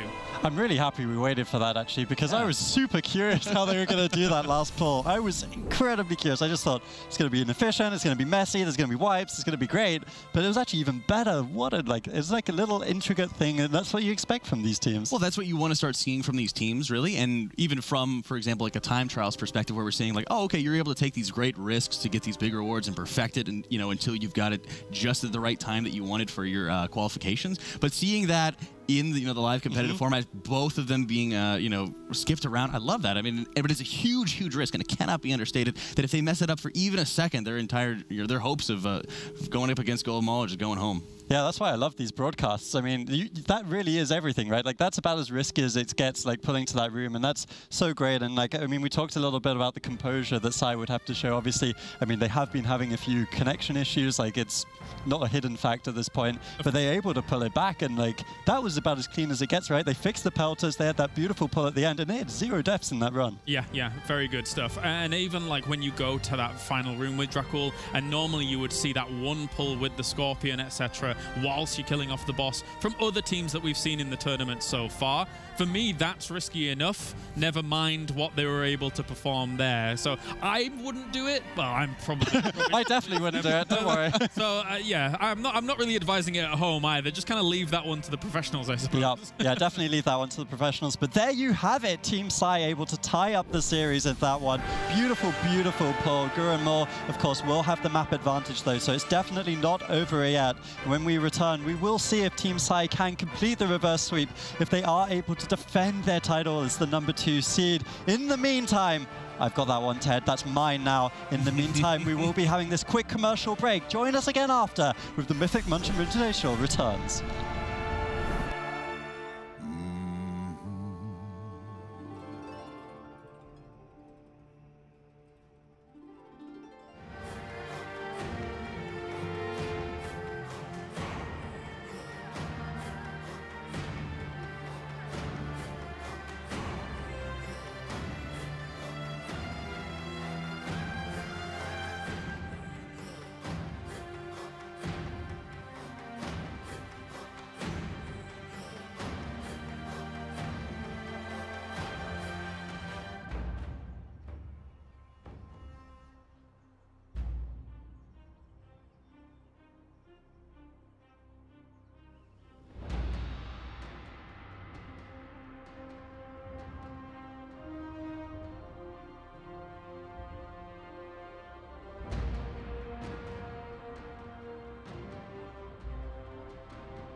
For the second time, we're tied 1-1 between a Korean team and a team from Australia, as Goinmul versus Sigh is now 1-1 apiece. Sigh with the comeback with a fantastic run in game number 2. Now we're looking at game 3 to see how they're going to do. I'm your host throughout the weekend, Healing Stat, and joining me we once again have Jack and Kalaris. And I do want to emphasize that Sigh really are no joke in this tournament. They're the number 2 seed. There was barely a few seconds between them and Free Marcy when it came to deciding who was the number 1 seed. And for them to even be tied up is like, honestly, it's an upset, Claris. They were able to take a deep sigh when it came to yes. transitioning from instance to instance here, and they have found themselves a lifeline. It was not looking great for them at the beginning of that second instance, but they were able to tighten things up, and as I say, I think overall they are looking a lot better and it's progressively moving on, especially with the tricks at the end of Neltharians. It's definitely been an interesting Mythic Dungeon Invitational thus far. We've got Free Marcy having their close series at the start. Now we've got Sigh, who are just as high caliber team, honestly, having an equally difficult run in this second series, but we're having to have a look, of course, at the map choice, which now will come out of Goinmul. We're going over to Darkheart Thicket is the choice from them, and the third affix they've selected is Grievous, meaning the whole key will be a +22 with Tyrannical Grievous and Explosive. Definitely not the hardest affixes in the pool, Jack. It can be a bit more difficult for Darkheart Thicket when you're having to deal with, of course, that Tyrannical. I mean, we did see, for example, this was the game, Free Marcy kind of got burned by a little bit just by, that couple death differential when they were playing just a little bit too aggressively. So, having to make sure, especially as a healer, strike line, strict line. Thank you, chat. Making sure, of course, that they are, going to be playing as safely as possible when you're getting into those last bosses. Because when you're seeing, when you're playing, 2 teams that are going to be going so closely together. I mean, this is, second seed versus 7th. You want to make sure that, you're setting the tone. You're saying, hey, we're going to be the second seed. You can throw any dungeon at us, and we will be able to take it on here. And that's one of the things you really, I think shouldn't be understated when you have such a wide pool of maps and that you have access to. You really need to be able to make sure you're well versed in all of them and not play this kind of one-dimensional game that we kind of saw out of China with the team no healer. Yeah, and I mean it's been a bunch of different metas that we've seen, and it's quite interesting to see the similarities between this series and the Free Marcy series earlier today. But we are ready to head into game 3. Of course, this will decide the series. Win this one and you will advance to that upper bracket. You're going to lose your lifetime if you lose here. You will go down to that lower bracket later today. And it's definitely not the easiest dungeon. Like you said, we've already seen Free Marcy struggling just a little bit to save Xavius, or rather save from Xavius. I don't want to save Xavius. Definitely not the right idea. But Sigh versus Goinmul, game 3. That's right, and you're seeing Team Sigh and Goinmul here. Interesting to see if there's going to be any kind of differences in strategies. And so far, it seems like there's going to be none. Pulling lions, cats, bears. Oh my here. Yeah, the leaps are quite problematic. Maybe you can deal with those quite nicely. Let's see how they do. Cauterized already been procced there on Rusum, so takes quite a bit of damage himself while that's going on. No doubt if the Warlock's going to be tanking some, Dark Pack's going to have to come in to try and soak up some of that damage and as these things continue. Yeah, but you're seeing, while there was a Cauterized proc there, Sigh was just having such phenomenal AoE burst to be able to just neutralize all these mobs so very quickly here, whereas Goinmul is still kind of grinding on it, taking the extra, 5 or 6 seconds. Thankfully, no deaths by either team, so huge commendation to both Paladins there for making sure they're keeping the group topped off. And really, Paladins are so well prepared for this. They are able to use Blessed Protection. They have Blessing of Sacrifice, Aura Mastery, Popping Wings. They're able to get people topped off in just a global here. So they do have so many tools to make it so good. So I love what both Paladins have been doing here. I mean, on the side of Sigh as well, I guess it's like more, they understand the severity of that first pack, right? You've got the Windwalk Monk popping Storm, Earth, and Fire. He wants to be able to get all of stacks, so the crane spinning kick is going to be able to do as much damage as possible while that's going on. And obviously the Storm, Earth, and Fire is fantastic for applying those stacks to get out that AoE damage. So they're going to be moving on with a breeze, Goinmul kind of going off a little bit of a beaten path here, making sure that they're actually engaging with some more cats while Sigh does start climbing some trees here. They will have, some little differences in terms of the trash packs they have to deal with, but it is always very important because they're only dealing with one of the Clawers here, but they only have to deal with one. They're just making sure they're getting them topped off, no problem here. But it does offer, a pretty nice advantage if you're able to kind of skip around, for example, some of the Poisoners, and skipping around, of course, the double cat pack, which Sigh is also doing right now. Yeah, with the Freezing Trap, not too bad at all. I'm just going to move on beyond that. So moving potentially down to the bears. Are they going to pull everything here, or are they just going to take this first? Because we did see actually a full bear pull all the way down in our first series of the day, I think it was. And I was quite surprised that they were going to be pulling as much as they did, but they were able to deal with it efficiently. Here, though, just dodging the swirlies, making sure they're not going to be hitting you, and then from there, they can move on to the bears. One thing I've always seen with a lot of Dark Heart tickets is that, there is such a huge amount of other trash that you're able to kind of deal with around other corners, especially like right after Drezeron, for example, right before you jump into the log. There's a number of bad packs that are a lot easier to deal with here. So one of the nicest things is, not, for example, accepting, the norms of what we have to be pulling and what we have to be dealing with here. Great job there by Poom, making sure he's neutralizing the last explosive orb there that actually would have wiped his team if he didn't take care of it. So, there is that risk there where you're saying, we can't quite get in there to be able to take out that explosive orb. So great heads up play there by Poom to making sure it gets down. Yeah, Goinmul got lucky. They got no explosive orbs, so a big difference there for them. Although Sigh has now engaged the boss, and they're just going to be baiting out those leaps, dealing with those explosive orbs,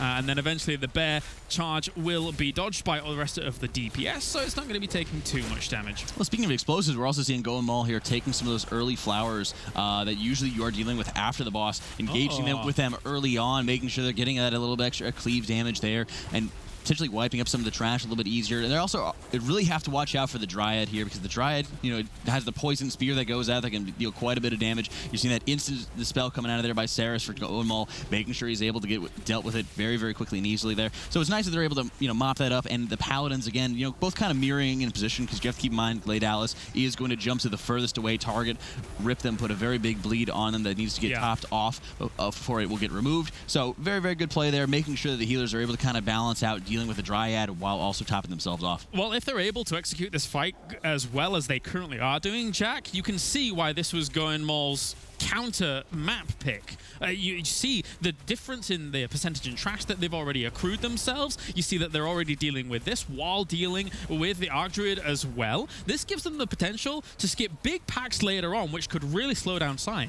That's right. And we have to see, the differences we've had, for example, in the last trash pack on Xavius, or leading up to Xavius there, whether or not you're going to be engaging with that, the risks that will be associated with it as well. So, that's one of the things, setting the stage early on to make sure that you're able to be in the most favorable position possible and dealing with a lot of the most, annoying trash, really, that you have to go after. So, seeing Holy Avenger going up for Strickland here as he's about to get jumped on by the cat, making sure, again, like I said, he's going to be the furthest away target possible, getting a very quick Holy Shock there onto himself, and then some quick flashes to follow up. Actually, he's focusing more of his Holy Shock, into damage, making sure that he's able to pump out, just a little bit of damage because he is forced to sit out at range. So he's focusing all of his casted abilities just into himself. Yeah, and any little bit is going to matter here. And one thing that I want to talk about as well is when you look at the compositions, it's like, yes, this was Goinmul's pick with the double range. Ooh, as the Warlock falls very low there, as Archdruid is almost dying off. But with both teams having double range across it, looking at how things are going, they're actually losing more people. They're going to get them Archdruids killed off, but these deaths are very important, even though they do have a slight percentage advantage. Oh, they're huge differences we've seen in other series, on Dark Heart Thicket as well. Just that the 2 death differential, the extra 10 seconds can make a world of difference. So Goinmul, is a little bit behind in terms of the boss, quite a bit ahead in terms of the trash percentage. So this is where you want to start seeing them, making that statement and making sure they're able to get off as cleanly as possible here. Yeah, so, I mean, as the deaths were interrupting what I really want to talk about over and over, let's hope it doesn't continue, is that some of these bosses, for a full melee composition, can be quite problematic, but we're having a few range members in your party can actually alleviate some of those problems. So on Xavius, for example, on Dragon, for example, you can really benefit from having a little bit more spread out sometimes. Of course, you're eventually going to have to move in for some of those mechanics, but other than that, it can be really good.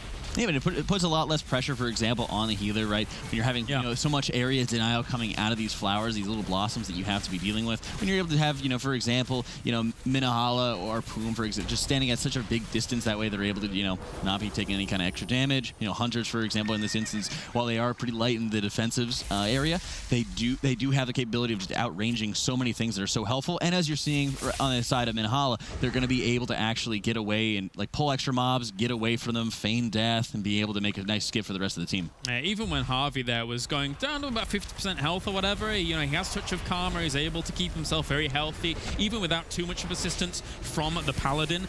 available there, and they're going to be able to move on to these flower packs down the path, and then not too much of a problem. They can deal with it as long as they're staying out of the spikes that are coming out from the ground from those swirlies and the mushrooms. Should be totally good. Well, one of the nice things we've been kind of talking about is saying, oh, they'll be able to get things down, no problem. They should be able to focus on this because this is our expectations that we have for them as professional players. We also have to keep in mind is that we're only on a 22 right now. Yep. While this is going to be a tyrannical, while the bosses are no pushovers, we have to make sure that we're talking about these teams, these little deaths that can be adding up.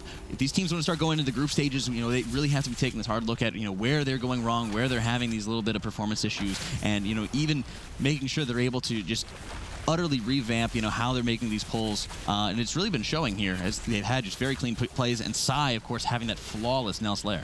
Yeah, you're not wrong there. You're not wrong, especially when you've got such stiff competition in some of the other regions. We already know that NA and EU are going to be bringing some extremely hard hitters down the line. China showed us in Skyline D that they are no small feat to deal with either, so could be very, very difficult here for them. That's right. Hello, chat. Hi. We're seeing it seems Sigh dealing with the last of the GUIs going right into Okard here. Of course, as we've seen, keeping everybody tightly stacked in together, yes. And of course, seeing Poom standing off, max ranging. Of course, the ground pound is going out. As you're seeing, he's taking no damage at all. He also will not have to deal with a lot of the roots that are going to come out of the ground. And it's one less thing for, again, the Paladin to be able to run over here.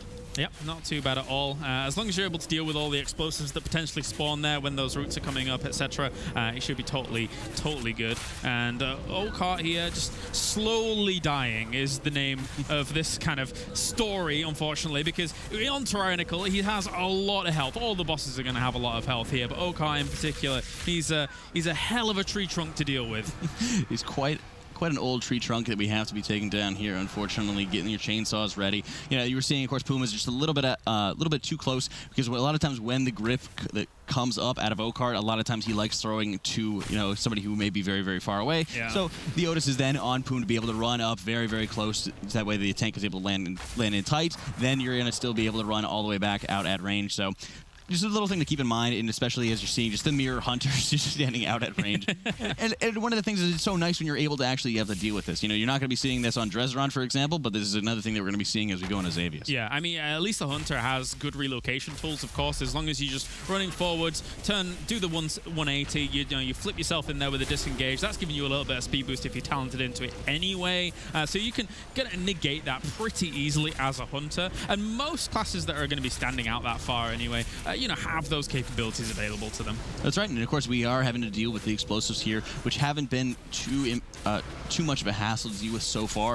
Of course, we will be having to deal with some of the smaller GUIs leading up to Dresderon, and again, if teams like they usually do, preferring to pull little whelplings along with it, having the extra explosives. But I've been really impressed overall when we've seen, from region to region, seeing APAC's ability to make sure they're dealing with the explosives and the focus that they're putting into it. So many times we saw with the Chinese region where they would just be more than content to ignore them, or they just had one person having all of the responsibility, and if that person was dead, or they weren't able to reach into that area where the orbs were, there's so many explosions going on. Well, usually it was a Demon Hunter having to hit it with Chaos Blades or something like that, or as you say, it's just unreachable, and then they just let it go off, and you're just going to have to heal through it. Say, for example, if it's an other AoE that is going to be able to have to disable you. Say, for example, on Seat, when you've got Seraph and, you have those explosive orbs go down near the mines, you don't want to go and have to clean something like that up, unless you've got something that's got range preferential to them. That's why we had maybe 1 or 2 mages, I think, in China that were able to deal with it, but certainly not the melee compositions. Certainly not the melee, and a lot of times if they're running with Rested Druids,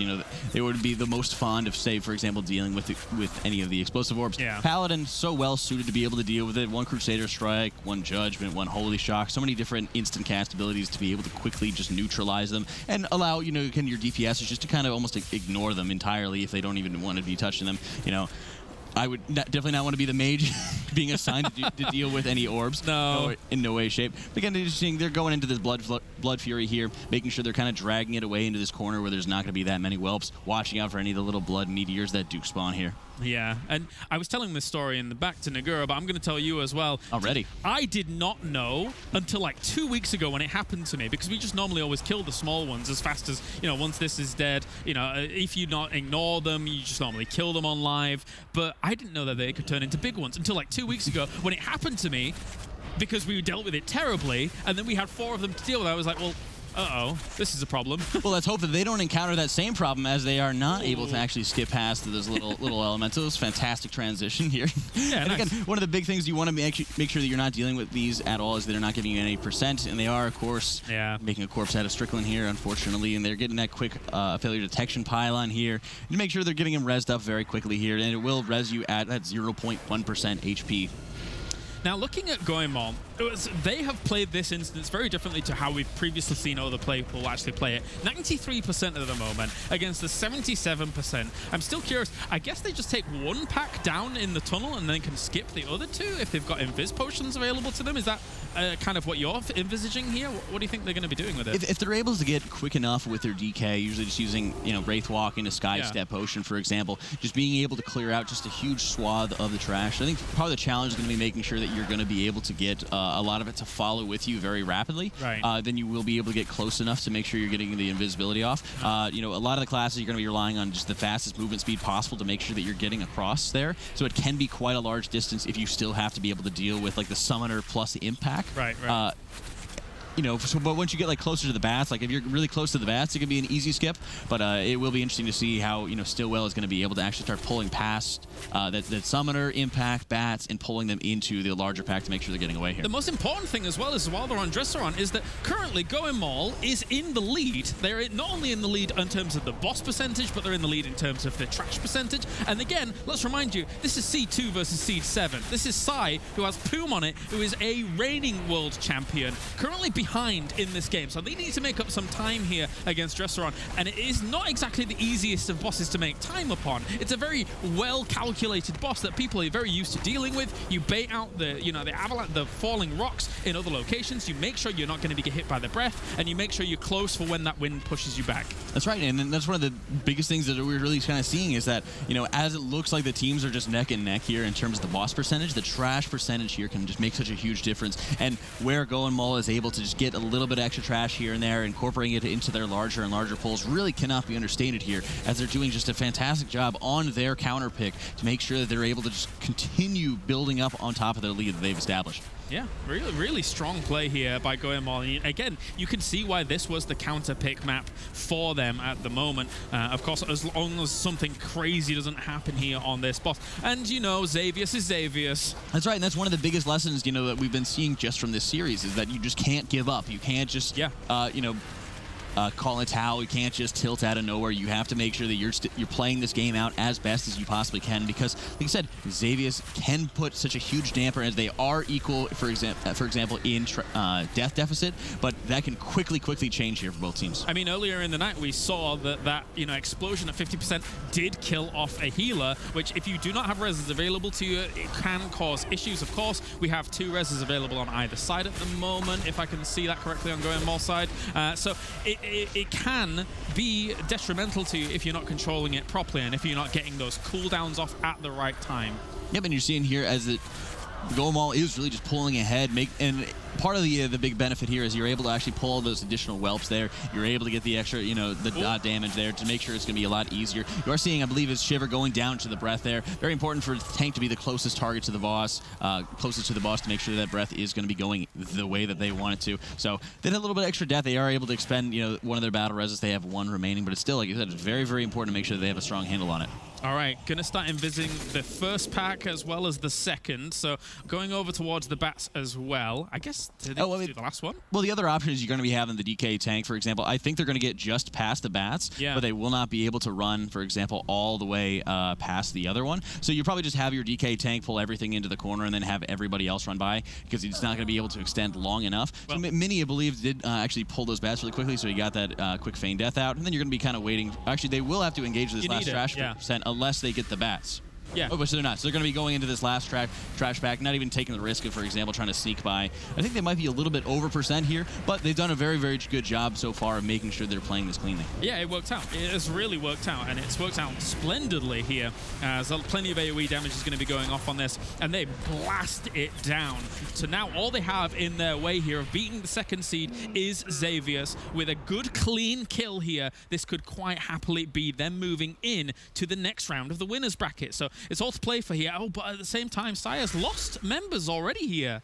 Yeah, I'm looking to not use that additional battle res there. Instead of getting Strickland up, they chose to be able to try to get them down. And they were able to clear up those last bats that are near that log. So they're getting, of course, the failure detection pylons up. You know, they're just trying to make sure that the mage is able to survive fighting against, you know, the little cauterized damages going onto him. But here we're seeing Goinmul focusing in on Xavius. And the feet on the weak going on to Hobel here. As you see, just constantly draining to make sure that he's staying safe. It really can be such a pain to be able to deal with not only the feed, but also the additional Grievous that's going on when you're having to deal with Tyrannical here.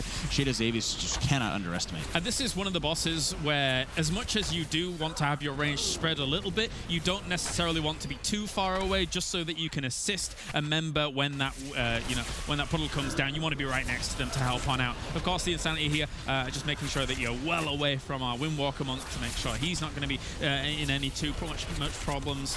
And overall, it's a good start so far. That's right, and usually you'll be looking, as you're seeing Minnehala, it's just standing very far into the back here, just to be making sure that he's able to outrange a lot of the mechanics and or able to, for example, just feign death to deal with a lot of them. So you will be seeing, for example, the Holy Paladin be running out or Hobble actually running in if he is going to be affected by the Nightmare Bolt. Then you're seeing, you know, Minnehala, once he knows that he's not going to be affected, of course, by any of the big mechanics, he's running up. That way he's able to bait out, for example, the Feed on the Weak. Feed on the Weak goes out on him, he feigns death, and it makes it so much easier for the Paladin to be able to deal with it. Yeah, no doubt. It's massive damage, so you really want to deal with that as quickly as possible. Even if you don't have feign death, you can have Turtle, of course, but you want to be saving it for 50%, because if you do not, you're going to be taking massive damage, which is exactly what we see the Hunter do there. And now, breaching that 50% mark with everyone alive, with 2 battle reses left alive going as well here. Goinmul, yeah, they are going. They're going hard, and it's great to see there that Saris, you know, he's kind of standing in the middle. He's not playing too dangerously and aggressively or anything like that. They know that they just need to be able to play safely in order to actually fill out this game. You are seeing the Paranoia, for example, going out on him, so instead of just going into melee, he's just making sure he's standing out. Hobble, of course, just jumping into melee because you want to have Minnehala, for example, being able to float in range and then out of range depending on what is going to be going out here. So, you know, his growing Paranoia, he can easily deal with it. If it's going to be the Feed on the Weak, he can feign death it. And if it's going to be the Nightmare Bolt that's going out, he can outrange it. So it's just so many nice benefits there that are going to be going out. Yeah, no problem at all. Dodging all of these swirlies as well that are falling, but not too much damage coming out. Lay on Hands there going out onto Saris. Just huge damage. It was great that he was able to actually get Forbearance off just before it did go out, because he did use the Divine Shield at that 50% transition. That damage can just get so scary, and you are seeing him pop wings. I think he was just feeling a little bit more comfortable. Maybe he had, for example, like Pride As and Divine Protection, the Judgment damage reduction available, but then he just really seeing the full-on force. And it may have actually been that Shade of Xavius had picked up one of the little orbs that were falling from the sky, and that were actually giving him a nice little bit of damage buff. So it's a little bit, it's like 5%. It can last for a couple seconds, but it can just add on so much and be just such a pain to be able to deal with here. And our Blood DK being able to deal with Feed on the Weak as well, not too much of a problem there for him. And with 3% gone, Goinmul is able to take the series 2-1 after an arduous and long journey. That was a long series, but Goinmul, the upsets, but they are the victors there with the 2-1 over Sigh. And honestly, that's the first time we've really seen a Korean team doing so well in this Asia-Pacific region. Last year, Goinmul were here as well, but they got knocked out. Of course, single elimination, now over to double elimination, but they don't even need it in the first series, able to pick up that one. And hey, kudos to them, because whatever was happening on the side of Sigh, it also affects Goinmul. They're still kind of like disjointed by this a bit, and they had a clean run to finish it out. It was a fantastic clean run, and they really did a great job sticking into that series there, making sure that they're able to, you know, stick to the plan. And that I love what they were able to do with the trash percentage, making sure they're getting so much. And like we were talking about, there's a lot of optional trash that you're able to get around in here. There's a lot of you know, other options, other routes that you're able to take advantage of. So big kudos to them, like you said, making sure that they're taking advantage and leveraging, you know, their counter pick to the full advantage. Yeah, and they were fully confident in that as well, because like you say, it is one of those instances where there's definitely a few options when it comes to which way you want to do, which route you're going to go with the trash. And they had a pretty clean one, not only in terms of like a lack of deaths, but they also calculated it perfectly. Yeah, the counterplay was really well done. Or the counter pick was really well done, I should say. And that's hopefully what we're going to see a lot more of, not only in this regional play, but especially in the global final, when people have a ton of time to prepare, and having watched their opponents here on the kind of world stage as well, going into that global final. Yeah, and it would be really awesome if we saw a Korean team go there. But of course, we're talking a little bit early right now. We've got still a way to go. They have to win 2 more series to get to that top 2, and they're going to have some hard games going up against them. Of course, they don't actually know their next opponent just yet. We're going to be figuring that out when we see the final 2 teams of the day for the top 8 from this region. That's going to be Free Pumps going against Pure Luck, which are 2 more teams from the ANZ region. Like we've seen, not too many Koreans getting through this one, but these 2 teams are also like very competitive. We've got number 3 versus number 6 coming up here. That's right. You know, as we've seen, like these teams you really just can't count out. And I've really been liking, you know, the competitive nature that we've been able to see out of Asia Pacific, where we're seeing, you know, even the 7th and 8th seeds, you know, pushing those 1st and 2nd seeds respectively to their limits, making sure that they're able to actually play full games and really taking games off the 1st and 2nd seeds, or actually just, you know, knocking the 2nd seed, for example, out into the losers bracket that really just can't be understated. It's crazy, crazy stuff, but Goinmul do it. They are the pride of Korea, and even though they had a tough run in 2017, they have a good first series in 2018, upsetting the number 2 seed Sigh, who of course will drop down to that lower bracket. We'll see them again later today, so you don't have to worry about them if you're a fan of their team. Next up, we will have the final 2 teams that will do battle in the Maw of Souls, the final Maw of the night. Free Pumps versus Pure Luck. Stay tuned, we'll have that after this.